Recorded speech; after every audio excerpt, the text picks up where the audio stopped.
অভিনয় শিল্পীরা একটা সিংহভাগ টাকা নিয়ে যাচ্ছে। এদের জন্য আমার জায়গা থেকে আমি যতটুকু পারি আমি ততটুকুই করি বা করব। এই মাসে আমার যাবতীয় যত শুটিং আছে সেখান থেকে আমি একটা অংশ আমি ওদের জন্য রাখবো।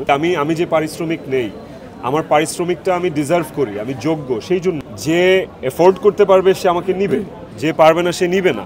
কে কি সিদ্ধান্ত নিচ্ছে, কে কতটুকু এগিয়ে আসছে, এগুলো নিয়ে আমি একটু কম বদার। আমার কাছে মনে হয় আমার জায়গা থেকে আমি যতটুকু করতে পারি আমি অতটুকু করি, চেষ্টা করি। আমাদের যে একটা বিশাল লাইট ইউনিট জামালপুর যাওয়ার পথে দুর্ঘটনার শিকার হয়ে একজনের হাত চলে গেছে, একজনের পায়ে অনেকগুলো ফ্র্যাকচার, পাটাও বোধহয় রাখা কষ্টকর হয়ে যাবে, একজনের চোয়াল ভেঙে গেছে। সো এই যে মানুষগুলো, এরা কিন্তু খুব অল্প টাকায় পরিশ্রম করে আমাদের সাথে, খুবই যৎসামান্য টাকায়। এবং দেখা যায় যদি আরও ভালো করে খোঁজ নেওয়া যায়, এই মানুষগুলোই এদের পরিবারের একমাত্র কর্মক্ষম মানুষ।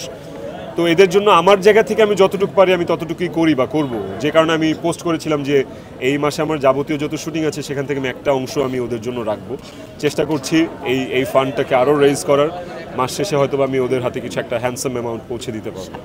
ভালো সাড়া পাচ্ছি, কারণ আমাকে তো অনেক মানুষ ভালোবাসে। ওই ভালোবাসার মানুষগুলা যখন আমার কোনো কথা শোনে বা আমার কোনো সৎ উদ্যোগ দেখে, ওরাও আসলে ওই উৎসাহটা আমাকে দেখায় এবং এটার প্রতিফলন আসলে আমি পাচ্ছি।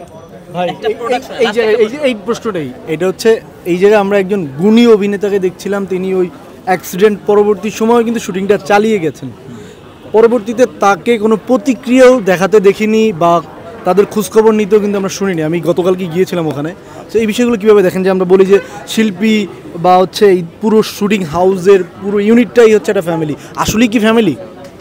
দেখেন, ফ্যামিলি আমার কাছে তো ফ্যামিলি, অনেকের কাছে নাও লাগতে পারে, অনেকের কাছে নিজেরটাই মনে হতে পারে যে আমি ঠিক আছি তো ঠিক আছি, বাট আমার কাছে পুরো ইউনিটের প্রত্যেকটা মেম্বার আমার একটা ফ্যামিলি মেম্বার। বিকজ আমি দিনে 12 ঘন্টা 14 ঘন্টা ওদের সাথেই কাটাই। আমার কাছে অনেক ম্যাটার করে কে এই অবস্থায় ইউনিট কে শুটিং করলো, কে করলো না, ওটা নিয়ে আমি কিছু বলতে চাই না। আমি জাস্ট বলবো যে এই খেটে খাওয়া মানুষগুলোর পাশে একটু সবার আসলে দাঁড়ানো উচিত। আমি চেষ্টা করি, আমার সাথে আপনারাও দাঁড়াবেন। প্রতিবাদী তো অবশ্যই, পাশাপাশি আমি তো একজন শিল্পীও। আমি এই মুহূর্তে ঢাকাই নাটকের মেইন স্ট্রিমের একজন অভিনেতা।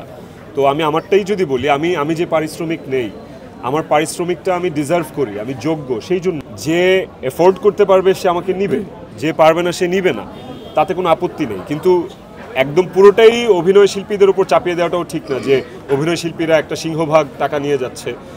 পুরো বিষয়টা তো একটা স্ট্রাকচারাল বিষয়, তাই না? যার যে যোগ্যতা, যার যে পারিশ্রমিক, তাকে সেটা দেওয়া হলে আমার মনে হয় না যে মানুষটা আপনি বললেন খেটে খাওয়া মানুষ, তারও কোনো আফসোস থাকবে। হ্যাঁ, আমরা অনেক ক্ষেত্রে, অনেক সেটে, অনেক ইউনিটে দেখা যায় যে কাজ করে চলে আসে বাট পেমেন্ট পায় না। এই যে একটা ট্রলিম্যান, একটা লাইটম্যান, তারা যে যৎসামান্য টাকাটাই পায়, এটার জন্য তাকে 6 মাস 1 বছর ঘুরতে হয়। That is wrong. ওইটা আসলে ঠিক না। ওই জায়গাটাতে আমাদের পরিচালক প্রযোজকদের আর একটু আমার মনে হয় সিরিয়াস হওয়া উচিত।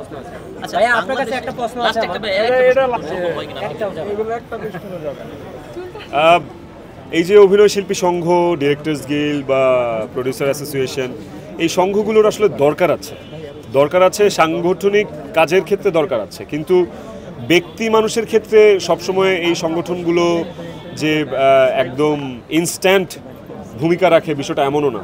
ইট টেক্স টাইম আসলে, বাট প্রত্যেকটা সংঘই ডে বাই ডে নিজেদেরকে আপগ্রেড করছে শিল্পীদের জন্য বা টেকনিশিয়ানদের জন্য। দেশে দেশে সবার সাথে দ্য নিউজ।